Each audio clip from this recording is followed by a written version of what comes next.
Welcome back, everybody, to another episode of the Blazer Victory Podcast. John Duncan here, and of course, I'm joined as always with both of my co-hosts, Jimmy Marion and Darian Smith. Welcome back to the program, man. We missed you last week. Yeah.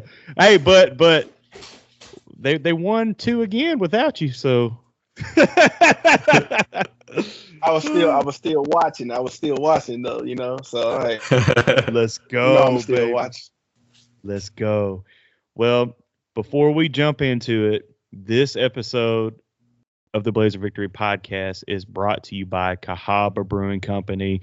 And shout out to everybody that joined us at Cahaba Brewing Company for the watch party FAU last Sunday. Thank you all so much. We had a fabulous time, and some Cahaba magic finally happened for this season as UAB got a victory over FAU in Boca. But if you missed out on that watch party, we have one more in the regular season, Tuesday, February 11th. As UAB travels up to Greenville to take on the East Carolina Pirates. So make plans now, Tuesday night, February 11th, to join the Blazer Victory Podcast at Cahaba Brewing Company for an East Carolina watch party. And shout out to Cahaba. We could spotlight a beer, but y'all know my favorite, the Oka Uba IPA. But special shout out for this episode for Cahaba Brewing Company, 13th anniversary celebrating tomorrow so congratulations to Cahaba Brewing Company. They've been a great sponsor to the Blazer Victory Podcast, but really successful. Cheers to another 13 years, and y'all go out to the tap room tomorrow, January 18th, all day. They're gonna have music, they're gonna have beer, of course, and it'll just be a good time. So shout out again to Cahaba Brewing Company, not only for sponsoring us in these 2 years, but shout out 13th anniversary and cheers to another 13 years. Thank you to Cahaba. But guys, UAB basketball sitting in first place, baby. 4 wins in a row. UAB has never lost in the year 2025, knock on wood. If you look, I can share my screen. If you can give me a minute, you can see that actually we're tied for first place, but UAB does hold that tiebreaker over Tulane since UAB beat the Green Wave head to head last week. So exciting times on the South Side. Andy Kennedy, it seems we're back, and what we preseason expected for this UAB basketball program. But Jimmy, let's talk about this FAU game. We'll start with FAU and then we'll go over to South Florida. But in Boca this past Sunday, how big of a win was this for UAB basketball and Andy Kennedy? Well, I think it was a huge win. You think about FAU in their program, and in recent years, how successful they have been in that building. We know that FAU doesn't have the largest capacity crowd size, if you will, but they pack that place out, and they have a lot of energy. And it does, from what we are told, feel like a true home court environment.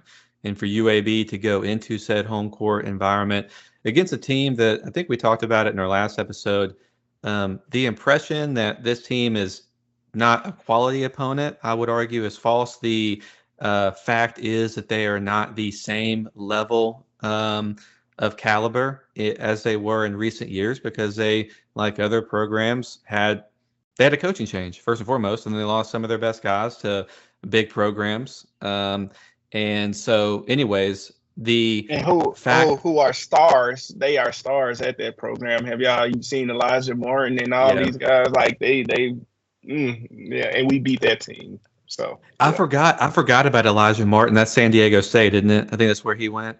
Somewhere out there. No. I know him and Janelle Davis. They just played at Arkansas. They played. I just was reading where Elijah Martin is at, but it's not San Diego State. He's at Florida. Okay, there you go. And he's like their star player there, right? Wow. Florida just beat Tennessee like by 30, who was number 1. And like they are good. He's the real deal, So I just you just throwing that out there. I just read an article about how those players are doing. So yeah. Yeah, I think it was Michigan that lost like an overtime game to Minnesota, but you look at those stats by like Vlad Golden, and he's been doing a hell of a good job there at Michigan. Dusty May's doing a good job at Michigan. But with all that to be said, I mean, it was a big game. UAB is historically, when you think about the Florida trips, like as fans of the Blazers, it's been tough sledding at times. You go out to Florida, maybe you want to enjoy that warm weather a little bit, and you got some other things on your mind when you're going down to Florida. But this team locked in, and that's the big theme as we kind of look at like big picture, like just how successful UAB has been during this winning streak, and also just during the calendar year of 2025. I wanted to share something with y'all. So I was looking at something last night, and I was looking at the UAB's largest leads in each of these games, as well as their time with the lead in these games. And let's start with the largest lead. So North Texas, the largest lead for UAB was 18. Against Tulsa, it was 35. Tulane, 14. At FAU was 12. And at South Florida, which we'll talk about in a moment, was 20. I mean, those are double-digit leads, significant leads in every single conference game, in every single game thus far in the calendar year 2025.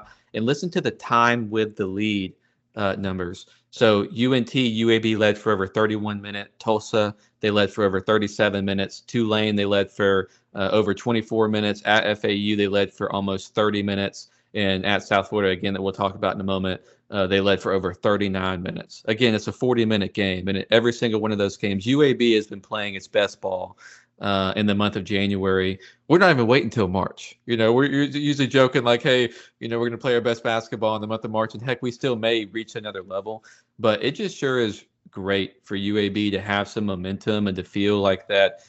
For me, when UAB was struggling like a non-con, it was like I didn't really want to look at other scores or follow other teams. Like typically I was like, okay, well, how is Vermont going to do rest of year and what are they looking like? And then it just became like, hey, whatever, like I'm not going to pay attention. Like I just pray to God that we win this conference tournament. But it just feels like that juice is back and the energy is back. So yeah, that was good. And of course, just to close and let the FAU game, Yaxel Lindenborg was great. It was fun watching him go 1v1 against Trey Carroll and to have some. We were talking before the podcast about some social media stuff. But Yax is someone that is not just going to talk on social, but he's gonna like back it up, right? And to see Yax do what he did, 22 points, 7 assists, a steal, 2 block shots. He was 10 of 13 from the field, even hit a 3. Was great. And Christian Coleman, that front court tandem, both of those guys doing what they did. And we'll talk maybe more about Tony here in a second. But for Tony to hit 3 big threes in that game to continue, his Steph Curry-like shooting was huge as well. And then Vasquez doing well from the free throw line, giving UAB production off the bench was huge as always. So just an excellent game for UAB. And I was glad to see I was happy to see specifically Yax help UAB close and to get UAB out there with a victory. Yes, definitely. And Darren, what do you think about the FAU win this past Sunday? It was really nice because you got the guy running down the court doing the high knees, right? Like, oh my! He was already kind of getting on my nerves. Is that Trey Carroll? So he was already getting on my nerves. Like I still was like, all right, maybe that's their thing. Wild hair guy plays with a ton of energy. He does. He plays with a ton of energy. He is a team player. So I get his role, right? But after a while, it gets very kind of like front runner-ish. Like all of this it was kind of like we get it, right? We was just talking about cringy stuff that some staffs do before this, right? Now, and I feel like that team I don't think they intend to do it, that FAU team, because the team before that, they weren't like this. It was just like compete. They were really what they portrayed to be. Like, it was, they competed and they played. This team, it was just so much. Anytime they made a layup, anytime, it was just like, oh, they get an N1, hit a three. I'm just like, man, he was the main one, right? Like, I'm like, dude, please. We get it. You're fired up. It is super annoying to watch. And that may just be their thing that gets them going this year. So it was so happy seeing Yex. Like, after the high knees, it seemed like everything went downhill for FAU, and how so is because of Yex. I tweeted out, was like, and I was, I've been sick or whatever, but I still tweeted out. I saw Yex do things that a true forward, like a combo 2-3 forward, would do, right? Yex is 6'9", 6'10", 240 pounds. I saw Yex start at the wing on the 3-point line, get the ball off from Christian Coleman, or maybe it was Big E, one of the two. But he got the ball like he was Jelly Walker, like it's called a dribble handoff, when the big has the ball and you run past them and they kind of give you the ball, or you motion. So he took the ball from the 3-point line on the wing and dribbled to the free throw line, right? He came back. Yex is really right hand dominant. That's one thing I wanted to see him work on this year, was a lot of times he'd go to that right hand and just overpower you. Well, I saw him stop, hesitate, cross back over to his left. I had not really seen that much from Yex as far as like creation. And then he did like a little hesitation and froze this guy, and he shot a jumper. Swish. And I'm just sitting here like, Yex with the bag. That is something that guards, like skilled guards, do. We are not talking. He plays center on defense. He plays wherever you want him to play on defense, honestly. But he's going down and banging with. He's banging with Trey Carroll. Oh. If you're watching video, John is putting down on the high knees, and it's like and I like FAU setup. It's like almost like a high school type of feel. It's 2,900 seats, right? High energy, and it's just so annoying. I had to share a shout out. I think with FAU Owl's Nest, they do a great job covering FAU, and then Auburn Blazer tweeted it and shout out to him. UAB responded with an 8-1 to the high knees. So I just. But you watch like Yex in that video, like he's just walking down the court, and I can only just imagine what's going through Yax's mind. Like at that point, we saw a little bit of what was going through his mind, like after the game. But I liked specifically watching just Yex walk down the court, and he's like, "All right, I got this." And for like FAU, they know us, right? Like they're media guys, everybody over there, they know us. We love FAU over here. So if FAU is playing anybody out of conference, we're pulling for them, right? Like, or anybody, especially Memphis. If they play in Memphis, yes. we pull for FAU. We love them. We respect those guys over there. They have to understand us on this. Like, and why Yex probably was feeling the way is because Trey was playing defense on Yex right there, and Yex just kind of dribbled the ball off his leg, like he was going into a post up. It ain't like Trey locked him up. And like he was just going to dribble the ball and dribble it off his leg, and then here come this dude. This is kind of like, dude, please, bro, just ball, just hoop, man, just say, yeah, come on, or something. Doing all this extra stuff, it was just very, very annoying. So, but yeah, I was going back to saying with Yex, his size, his strength, seeing him with the bag, seeing him make these moves I did not see last year, seeing him mix up opponents, go to a crossover, go to his left hand, shooting mid-range jumpers. He took over. They were isolating him on the perimeter. Get Yex the ball, let him go one-on-one. He was driving into the lane and dumping the ball off. He was playmaking like a point guard. Like getting Christian Coleman dunks and finding Tony, the new sniper that we have, right? Finding Tony is shooting the ball so confident, but he was finding him in the corners for those corner threes and I'm just like, this is a new level. This is what, and it's funny, it came out of that press conference where coach was like, yo, is it crazy that I want to see him do more? I forgot what his stats was. He was at like 25 points. He almost had a near triple double that game. And I remember coach getting on there and was like, nah, I'm not really pleased. Like, I know that sounds crazy, but he's been much more assertive. He play makes like a point guard. If Yaks continue this, and it still feels like there's a lot more that you can gain from it. It's amazing to me to watch. I'm a basketball fan, and I'm just like, he has so much more in his bag that he can get to. I'm so excited seeing him get the ball with 4 minutes to go in isolation and say, y'all move, I got it. Y'all move, and one. I saw him kind of do the Trey Curl dude, like, man, this dude, like, he can't hold me. This is an NBA player. I want people to know this is a rotation starting on some type of team. The Yaks that could be is a guy that any NBA team is looking for. I don't know, like Coach Kennedy, I automatically went back to that. I don't know if we can get a Yaks here again. Not with the tools and stuff that I don't know. That is a blessing. That is a blessing.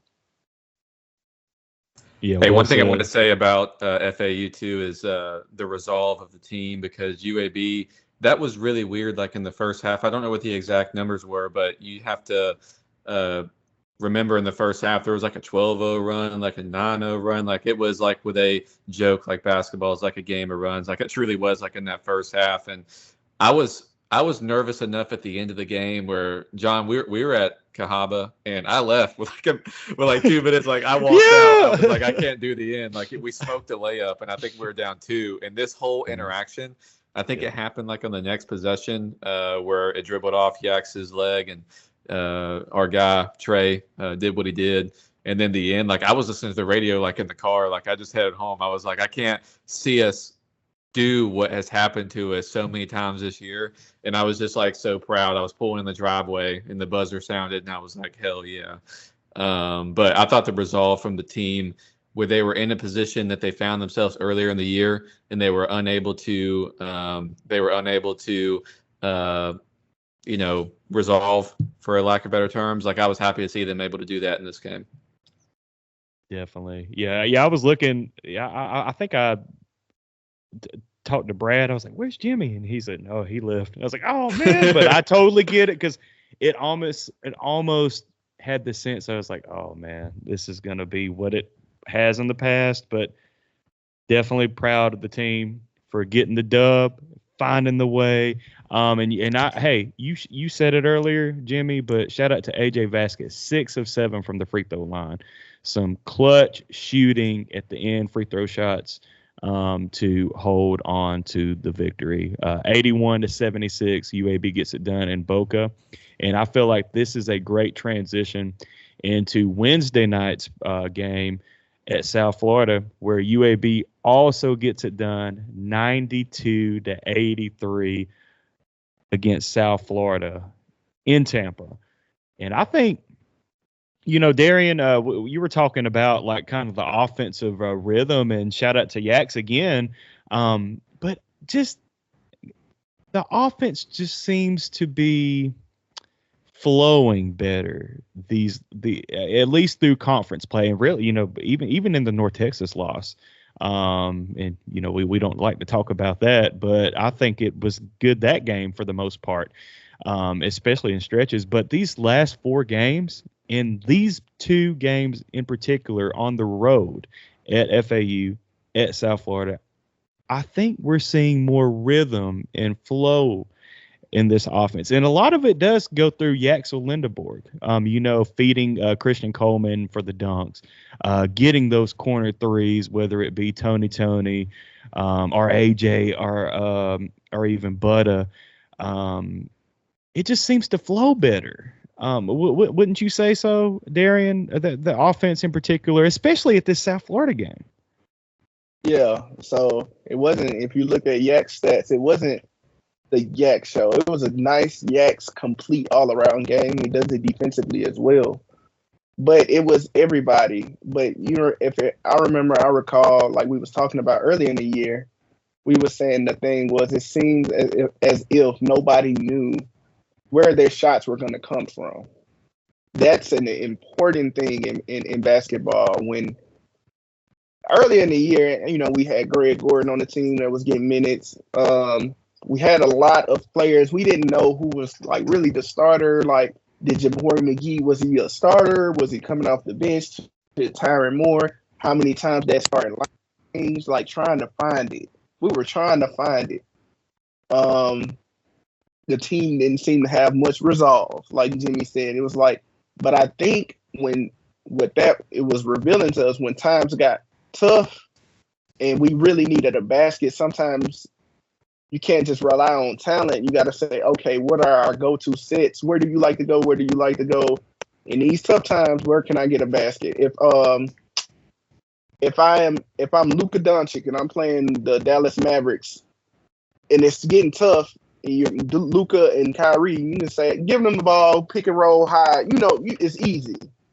You know where to get your basket. I was telling y'all, I don't know where this team. You could put the ball in Yak's hands, but the spacing was off. Everybody else have to be in a position. Yaks can't just do it. Well, now we saw Christian Coleman have 21 points, and most of his points came around that area, and they were looking for him first and foremost in that around the basket. But now you see him able to add on to it. Now you have a base. You have something that he can go to. The players know when and where to look for him and where he's going to be. So he has that down. Now you see him kind of pull up and take that mid-range jumper. We saw that a couple times in USF, right? They couldn't just hone in on him, and he can hit the mid-range jumper. And he's a quick jumper. He's not the strongest through contact, but Christian Coleman is a very quick jumper.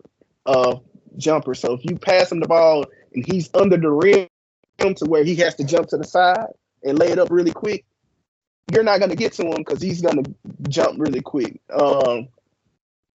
We know where to go. We know Esguero when he gets game. If he has a mismatch, I don't think he has most post moves. But if he has a mismatch to where he can overpower somebody, give him the ball. He can make that happen. We see AJ is kind of becoming that secondary playmaker off of the bench, right? We see, I think Butter is the one that's still getting into his flow. I think we know when Butter is in his flow when he's more consistent. So we're seeing everybody. We're seeing Jabari McGee. And I know he has some kind of, some tweets and whatnot, and then they'll get that figured out. I don't know what that's all about, but I see him finding his groove offensively, getting downhill, picking his spots, setting up. He's such an important player to this team, right? And the biggest revelation that we've had is Tony. Tony is like, it's not that he's shooting. It's when he's shooting, it's way more confidently, right? It's not back in the couple that last year. If he had an open 3-pointer, he would take them. But if somebody started to close out from under the rim and they was running toward him, he was not taking that shot. Tony was trying to drive and he would over penetrate and nothing would happen, or he'd get his shot blocked because he's a good athlete. Tony is letting that thing fly. It was one time we kept on getting the offensive rebound when we were throwing the ball to Tony, and he was letting it fly. He probably missed, but every time he shot the ball, I felt like he was going in. I'm to the point where I'm like, shoot, Tony, shoot. You open, you shoot. That is when have we ever, Tony has been here for a while. We've never felt like that, but to see him shoot, I think his 100% has to do with his work in the offseason and his confidence. He knows he has the green light. You can tell, as I say, take that shot. And now you see where everybody is able to get their points. They're able to get their points. And transition, of course. We know we lead the nation in transition points, fast break. We know we want to get out. We want to do that 1-3-1. I have my own thoughts on the 1-3-1. That thing give me a heart attack, because it's so feast or famine. But I can admit that it's like one of the catalysts for us having to lead the nation in fast break points because we get out and get turnovers. So we have an identity. Not only we as a collective, as a team, but the individual players have their identity on what they want to do. And I think that is propelling this team forward. I would argue, while we're on the topic of Tony, I'll start with the season splits. So 49, 44, 95. Those are season splits. John was just showing the splits for the South Florida game. He went 7 of 10 from the field, 4 of 6 from 3. You look at Tony's last 3 games in particular. He's averaging 15 points with splits of 51 from the field, 54 from 3. He's got 4 boards and assists, and he's had 0 turnovers in the last 3 games. He's averaging 34 minutes a game, 12 of 23 from 3. 54 from 3? 50%? Yes, 54%. Yeah, 51. Yeah, 51, 54. So those are last 3 game statistics. He's 12 of 23 from 3. Tony is second on this team in this basketball season in terms of made threes.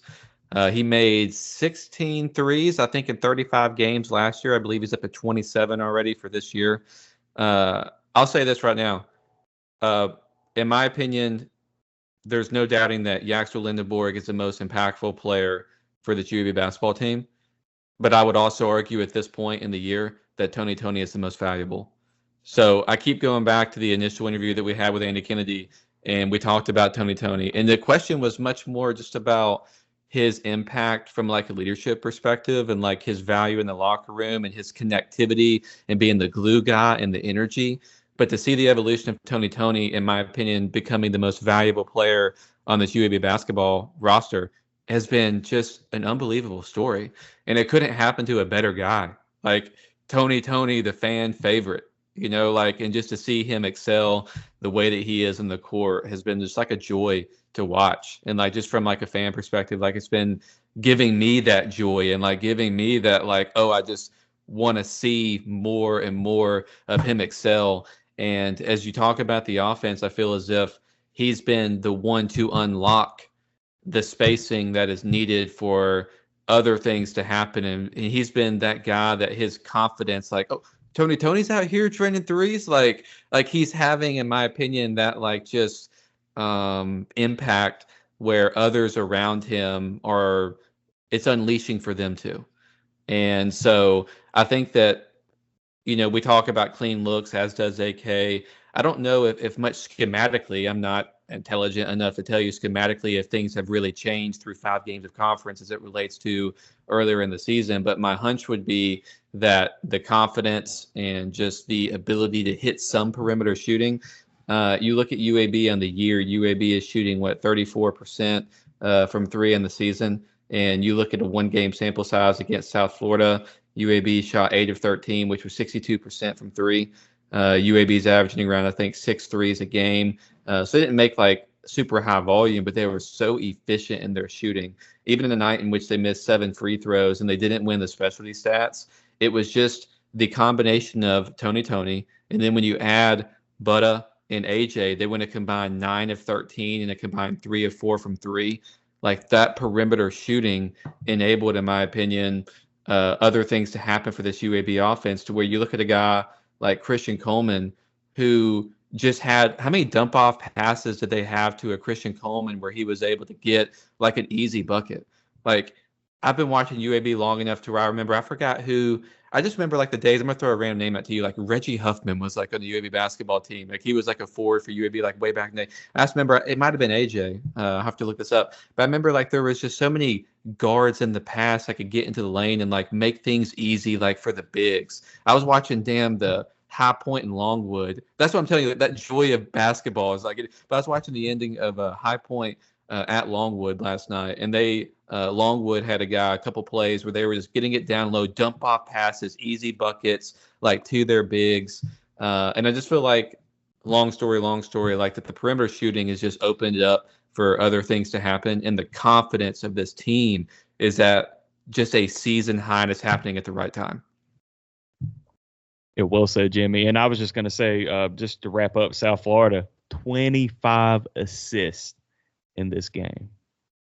that is great. And just 13 turnovers. I believe they had a couple late, so that number would be lower if not for the couple late in the game. And also, hey, Tony getting teed up late in that game. That was garbage. That was soft, man. Come on, if you're an official and he just says like, no, we weren't at the game, but give me that. I can envision that ain't T-worthy. Come on, man. They say that you can hear that after almost every block. Bro, they say that nation, everywhere. No, like, they say that at the toddler race in Bartow Arena. Give me that. Hey, come on now. Don't tee up a guy for saying that. Now, if he would have said something about like the dude's mama, tee him up. But if he just said, give me that, that's not T-worthy. That's not. Yeah, that was the most BS. Like, I don't know what's up with refs when it comes to stuff like that. But obviously, that ref has never competed. Hey, one more note on that we didn't mention this guy, Tyron Moore. I thought he had a couple of fast break, like good passes, talking about these assists, like where he looked good in fast break. We've seen him earlier in the year where it felt like his role in the fast break was more so like, I'm going to do the pull up from three.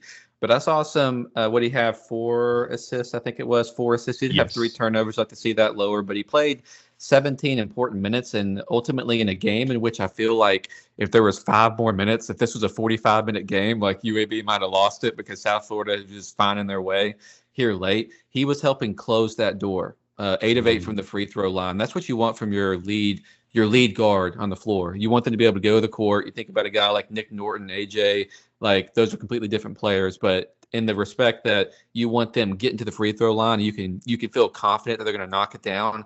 8 for 8 in a road environment, 4,500 fans against a team that just won the regular season. A situation again in which UAB has found itself in earlier in the year. And in the night in which we had 7 overall missed free throws as a team, Tyron Moore contributed with that 8 of 8 from the line. And so I hope to continue to see him have that confidence to distribute the ball. In addition to his shooting, and when we need somebody to go to the line and close the game late, hopefully he can be one of those guys for us.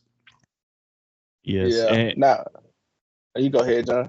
Well, no, I was just going to say, because Jimmy, we kind of challenged 2 guys in particular on last week's episode. That was Butta and AJ, and both of those were solid, especially Butta at South Florida. 14 points, 2 of 3 from the 3-point line, 5 of 8 overall. So just shout out to we are going to need. Hey, Tony has been super solid as of late, but we are going to need down the stretch Butta and AJ to be consistent as well. And Darian, what were we going to say? And then I would still extend the challenge to Butta, especially on the defensive end. Yeah, I do think that offensively, you know, he can find a rhythm and he can get hot, but for his floor to be high, I think that's the only thing about Butta this year is that it's been his consistency as far as like what you're gonna get. It's been a lot more. I felt like it was very stable last year. This year, it's been a lot more variance. I think he's a better defender than what he's been able to display. I know it seems like he's trying to find his role. I saw like on the defensive end, I saw a lot of times they had him playing and battling big guys sometimes, and they're trying to figure out exactly what it is. I just want to see him. My thing is, just move your feet. You're a better athlete than what you. I don't know if he's giving himself credit for it or whatever. I don't know exactly the wording I'm trying to use there, but he's a good athlete. He can play solid defense, and he can.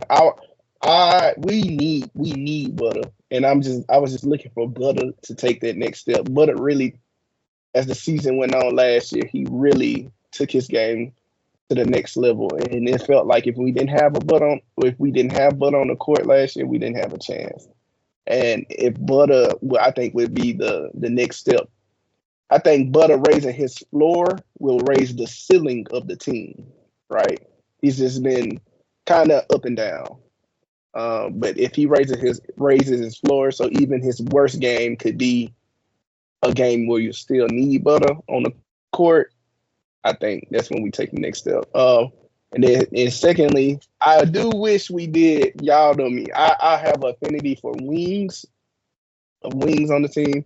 I do wish we had that player coming off the bench. I still hate that we don't have Barry on the football team. What's Barry's last name that he went down to South Alabama? I think it's South Alabama that he went to. It's Barry Dunning, and a couple of things on like he's averaging, I think he's averaging like double-digit points down there, and he's playing well. But yeah, he's the kind of guy. But we've had a few guys like that. Remember James White, who left the team? He was a wing from Ole Miss. Like we've had a few of those guys that just didn't work out for one reason or another. But I get what you're saying. Having a guy like that come off the bench would be huge. I really, really wish we had Barry Dunning. He was the perfect size. I thought he played well when he played last year, and because they can have a two-way impact. I was thinking that Greg Gordon was going to be that guy this year. But Greg Gordon, I know he wasn't a shooter like that. I think he was trying to find his fit offensively. And with everything being so clunky as it was last year, earlier this year. Yeah. He definitely wasn't going to be able to fit, especially at that time, because I was like, nobody is shooting well. You definitely are not going to be able to find a role on this team. But he was that guy for me this year.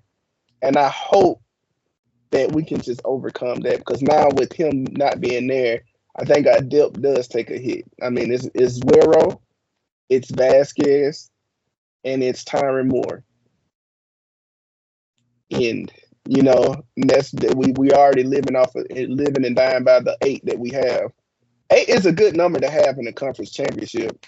Don't know if 8 is a good number to have during the season, just just getting through the game. So maybe if one more player can reveal themselves, I would feel a lot more happier, confident. I love a 6'6", 6'7", two-way 3-and-D type of guy, but I don't know if we have that this year. But it's just something that I want to monitor, and I think we can overcome it though. Hey, Barry Dunning averaging 13 points, 6 rebounds, 2 assists, and shooting 45% from the floor. He's playing 31 minutes a game. So we talk about guys like in this transactional landscape of college sports. Like, I always like to give kudos to guys that make good decisions. Like, I don't know, what his playing time and role would have been like for UAB this season, but shout out to him, who's originally from that area. I think he passed them over twice because he went to Arkansas, then he came to UAB. Right. And so for him to finally choose to go back home and find, a role that he's playing. And South Al, metrics-wise, you're going to see them. They're probably right side by side to a UAB and KenPom, and certainly above a UAB in the basketball net rankings, if you will. And they actually they did beat Arkansas State at home here recently. So South Al's coming alive. Troy's not too bad. Jacksonville State beat La Tech, I think, last night. Alabama and Auburn doing their thing, and now UAB is contributing in the way that they're supposed to. So pretty good year for the state of Alabama for basketball. Yeah. And I was going to say, South Al is in first place currently in the Sun Belt. And shout out, Samford, Buckyball doing well. Yeah. Sorry, I forgot to mention them. Yeah. Oh, no. They've won 20. Hey, they've won almost 30 games in a row at home.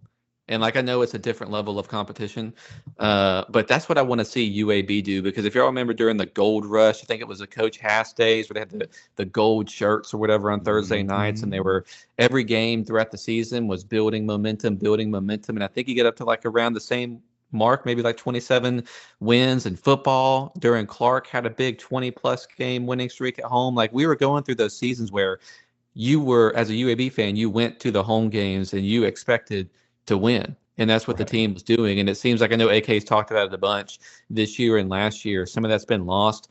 Let's finish this conference season by winning out at home.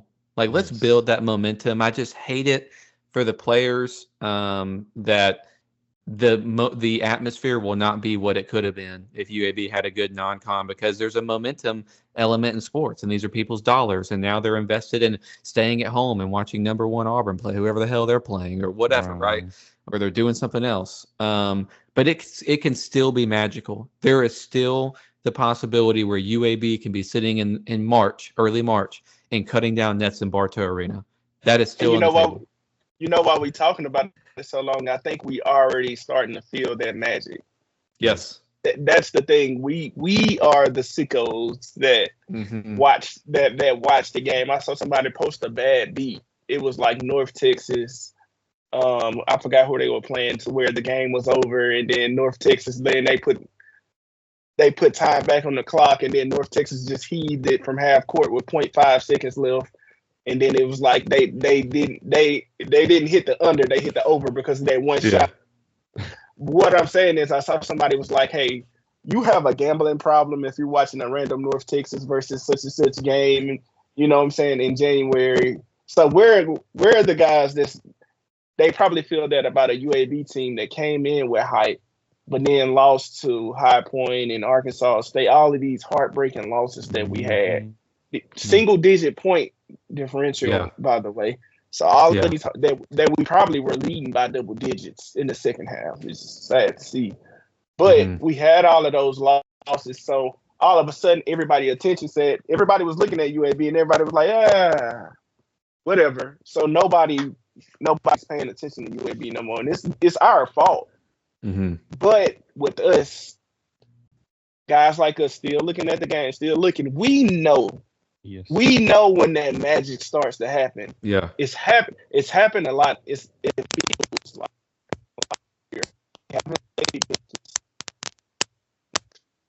I think we're losing Darian.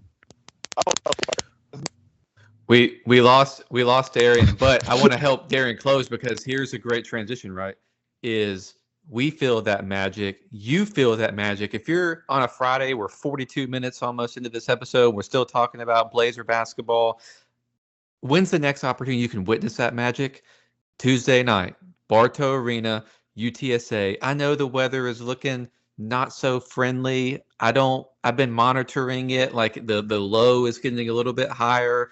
I mean, it's still bad, but hopefully the weather will be manageable. And if it's safe, then hopefully the students will walk over to Bartow Arena and give that they're back on campus. And hopefully the fans, if you've got an easy drive, will be able to make that commute. And let's give this team, and I'm talking to myself first. I haven't been at some of the recent home games. I'm talking to me in the mirror here. Like, let's give this team the support that they have earned over this winning streak, and they're playing their best ball right now. And the challenge to the team is protect home court. And the challenge to us is let's help them do that by giving them the necessary environment. Yes. Well said, Jimmy. Yeah, again, Tuesday night, 6:30, get to Bartow Arena as UAB welcomes UTSA. And hopefully we can win that. And that is going to set up a huge conference game next Sunday afternoon at the FedEx Forum against Memphis, a rivalry game. So, well, that being said, hey, remember, subscribe to the YouTube channel at Blazer Pod. Comment below.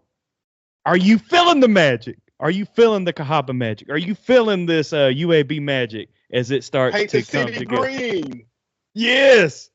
Magic City take over. Let's go, baby. Let's go.